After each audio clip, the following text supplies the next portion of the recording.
അയലൂർ പഞ്ചായത്തിലെ വികസന seminar UDF അംഗങ്ങൾ ബഹിഷ്കരിച്ചു.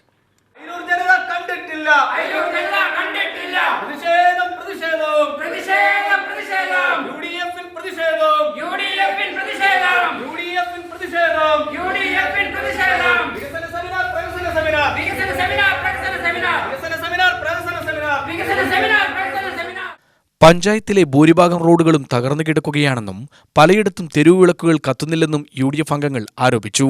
പോത്തുണ്ടി ഡാമിൽ നിന്നുള്ള കുടിവെള്ളം പലയിടത്തും എത്തിയിട്ടില്ല. വ്യക്തിഗത ആനുകൂല്യങ്ങൾ ഒന്നും തന്നെ കൊടുക്കുന്നില്ല. എന്നിട്ടും അംഗൻവാടി ടീച്ചർമാരെയും ആശാവർക്കർമാരെയും വിളിച്ചുവരുത്തി വികസന സെമിനാർ എന്ന പേരിൽ നടത്തുന്നത് പ്രഹസന സെമിനാറാണെന്ന് ആരോപിച്ചാണ് UDF അംഗങ്ങൾ ബഹിഷ്കരിച്ചത്. DCC secretary Padmagireeshan, block Congress president Vinod Chakrayi, മെമ്പർമാരായ മുഹമ്മദ് കുട്ടി, സോബി ബിന്നി, മിസ്രിയ ഹാരിസ് എന്നിവർ നേതൃത്വം നൽകി. ജൽജീവൻ മിഷന്റെ കുടിവെള്ള പദ്ധതി പോലും പൂർത്തീകരിക്കാൻ കഴിയാത്ത ഒരു ഭരണസമിതിയാണ് ഇന്നിവിടെയുള്ളത്.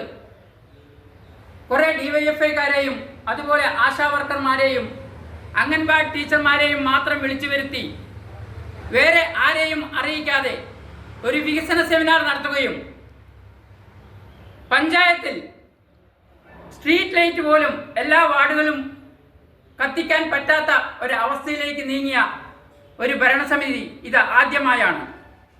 അയലൂർ ഗ്രാമപഞ്ചായത്തിൽ ഒരൊറ്റ റോഡുകളും നല്ല റോഡുകളില്ല. അതുപോലെ തന്നെ മലയോര കർഷകർ തിങ്ങിപ്പാർക്കുന്ന വന്യമൃഗങ്ങളെ കൊണ്ട് ബുദ്ധിമുട്ടുന്ന കർഷകർക്ക് ആ ഭാഗത്ത് ഒരു സ്ട്രീറ്റ് ലൈറ്റ് ഇടാൻ പോലും ഈ ഭരണസമിതിക്ക് കഴിഞ്ഞിട്ടില്ല എന്നുള്ളതാണ് വസ്തുത.